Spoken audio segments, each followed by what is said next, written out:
drone fans. Rick here again from Drone Valley.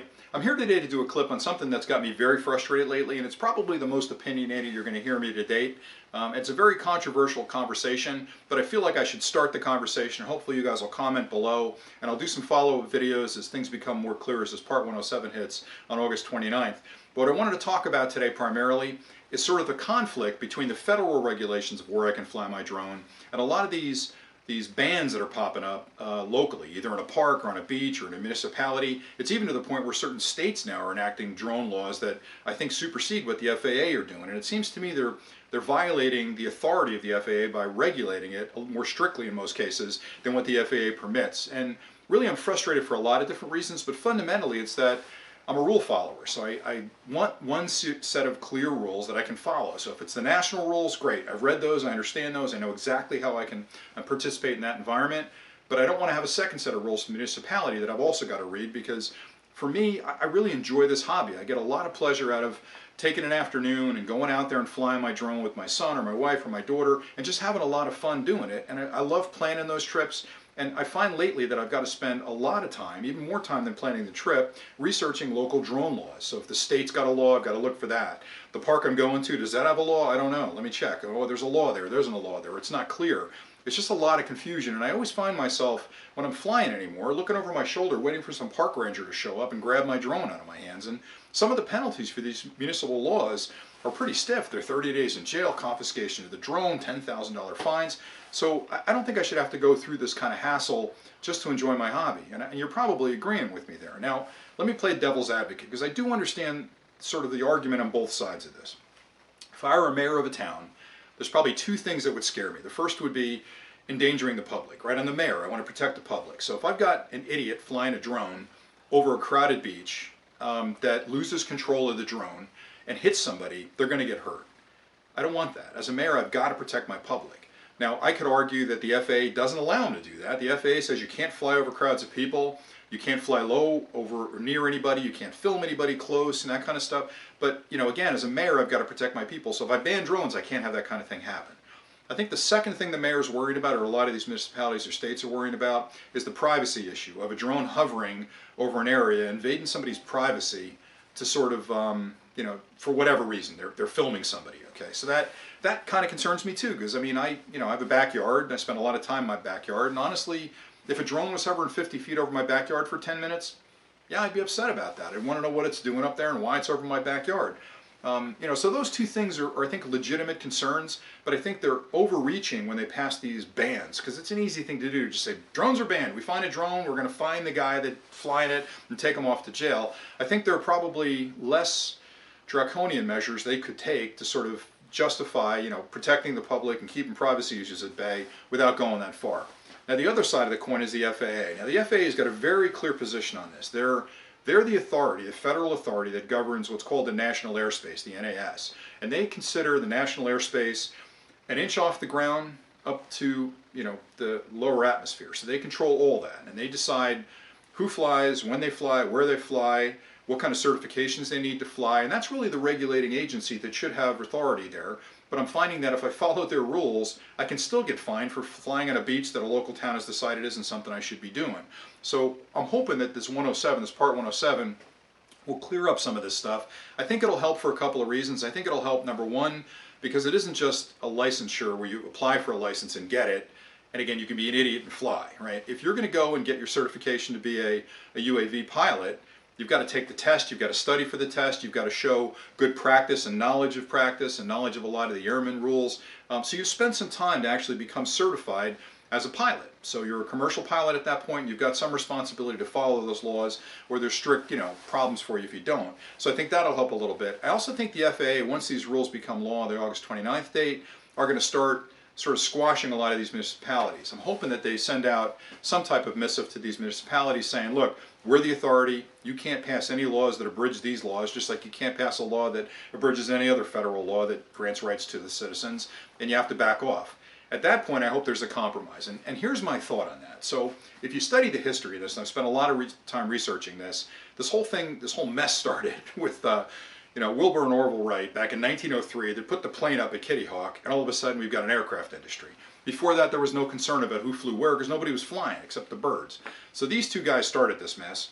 God bless them for doing it, by the way. But anyway, 1903, that started. All of a sudden, that led to a lot more people flying planes, and it led to airlines being created and mail being delivered all over the country. And all of a sudden, there's thousands of planes in the air.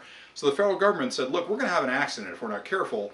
Let's create an organization that controls that airspace, and that was the FAA. That's where it got started. So they're really the authority that determines who can fly where, when they can fly, what certifications they need, how high they have to fly with a certain class of plane. Tons of rules and regulations there. I'm not a pilot, but I've read through a lot of that stuff.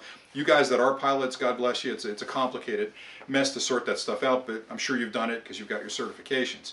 So anyway, back to the point. So the problem becomes what they control. And in the old days, before people started flying, the rule of the land was that a homeowner owned from the ground to the heavens and all the depths beneath. And that was sort of the quote that everybody lived by. So if you found gas or oil on your property, bingo, you're a millionaire. If you wanted to protect your airspace above you and somebody was flying over top of you, you could get them. They're bad guys, take them down. Well, the problem is that that isn't really the case. You don't really own that space above your property to the heavens. You don't. It just doesn't work that way because the FAA really says that they govern that space, and if they determine that a plane should fly over your house, the plane's going to fly over your house. Now, they do regulate how low the plane can fly. So commercial airliners and actually even small aircraft typically fly above 500 feet. There's a couple of cases where they could violate that 500-foot floor, but commercial airlines and pilots in general have to be above 500 feet. So for a long time, people have argued, well, the navigatable airspace, which is what they're contending, is 500 feet above. Drones can't fly up that high. Drones can only fly up to 400 feet. So if they're saying that the navigatable airspace starts at 500 feet, then these municipalities have every right to regulate below 500 feet, and that's what they're doing with these laws. The FAA is saying, no, they don't. We own that to the ground, so we can regulate it all the way down to an inch off the blades of grass that are in your backyard. I think a compromise is going to be in order there, and here's my thought on that. So there was a case back in 1946. There was a gentleman named Cosby, and his problem was that he owned a chicken farm.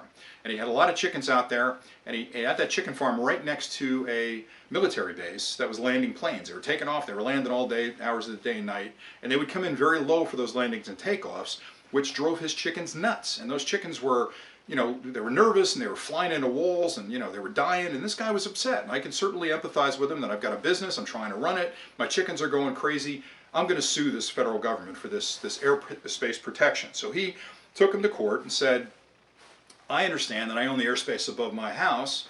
If you fly your plane over it, you've got to pay me for that easement because you're using my property. You're actually trespassing on my property. So it went back and forth for a while, but long and short of it is that's the only case that I could find that the FAA actually lost. And what they said was, the judge said that you actually own that airspace, Mr. Cosby, up to 83 feet. I don't know how he came up with that number. I don't know why it was 100 feet or 70 feet, but 83 feet. So the rule of thumb is that the navigatable airspace that most people adhere to today is between 83 feet and 500 feet. That space is kind of a gray area, and that's where drones fly, right? Drones fly 400 feet as a maximum height. I would say 83 feet should be the floor that you fly at. So for me as a drone operator, I feel like if I stay 100 feet up in the air, I'm over that 83-foot mark, and I'm below the 400-foot, that still gives me 300 feet of navigation up there above that. So I think if you're looking for a compromise as a municipality, and it solves both your problems, by the way, maybe what you do is when you pass a restriction, you say we're going to go with the Cosby rule or the chicken rule, that no drone can be flown below 100 feet in our municipality. That's it. You can take off, and if you're taking off, you can go straight up to 100 feet, fly anywhere you want, 100 feet to 400 feet. You come under the 100-foot ceiling, that's when we're going to come after you. Now, I don't know how you regulate that, how you tell it's exactly 100 feet or whatever. I guess if a guy's being a knucklehead, you can sort of take him to task. But I would suggest that if there's a compromise municipalities are looking for, use the 100-foot rule. Now, the FAA may supersede that completely. They may come back and say, we are the ruling authority, and we regulate where drones can fly and where their aircraft can fly, and these municipalities have no right in sort of regulating that. We'll have to see how that plays out. For me as a responsible drone pilot, the level of frustration around trying to figure out where I can fly without having to look over my shoulder for some park ranger racing up to me to grab my drone is getting to the point where it's actually diminishing my enjoyment in the sport or in the recreation. So I'm hoping they get all this stuff sorted out. I'm really thinking after the August 29th date, we'll see what will happen there. But again, it's a controversial issue. All the research I've done on it, I couldn't really find a clear answer. I am going to continue to research it for you, try and get some definitive answers very soon. But for the time being, I was just curious what your feelings are on it. And I know I'm going to get a lot of haters that say, I don't want you flying your drone over my property and I'll shoot it down if you do. I got a buckshot thing ready to go here. That's a bit, I think it's a bit immature because, you know, just like with cell phones, we didn't like cell phones for a lot of years that had cameras on them. Now they're everywhere and nobody really thinks twice about them. Drones are heading that direction. As long as you're responsible about flying the drone, and you're not annoying your neighbors and you're not creating a hazard to public safety, you should be able to fly on the beach just like everybody else, because honestly, I pay taxes just like everybody on that beach does, and if I want to enjoy the beach from the water and just, you know, get a nice landscape shot or a sunset or a lighthouse or something, I should have the right to do that as long as I'm flying that drone responsibly and following the rules that the FAA has laid down. So I'd be curious about your opinions on this, so please comment below, subscribe to the channel. I promise you I'm going to have a ton more stuff coming for 107, including test prep guides and some of the test questions you may see on that exam. I would argue that if you're responsible about droning, you'd probably want to take that exam and get certified. I think that that'll add a little bit of seriousness to your hobby. I think that if you have that certification, you'll at least be able to talk to the municipality about saying, look, I've registered the drone, I've taken the certification, I'm a certified pilot based on the FAA's regulations. I shouldn't be under this kind of you know, this forbearance. I shouldn't have this issue with you guys around where I'm flying. So at any rate, that's what I'm thinking. So again, please comment below, and we'll keep doing these if you guys are watching. I hope you're enjoying them because I'm having a lot of fun putting them together. So thanks again. Have a great night.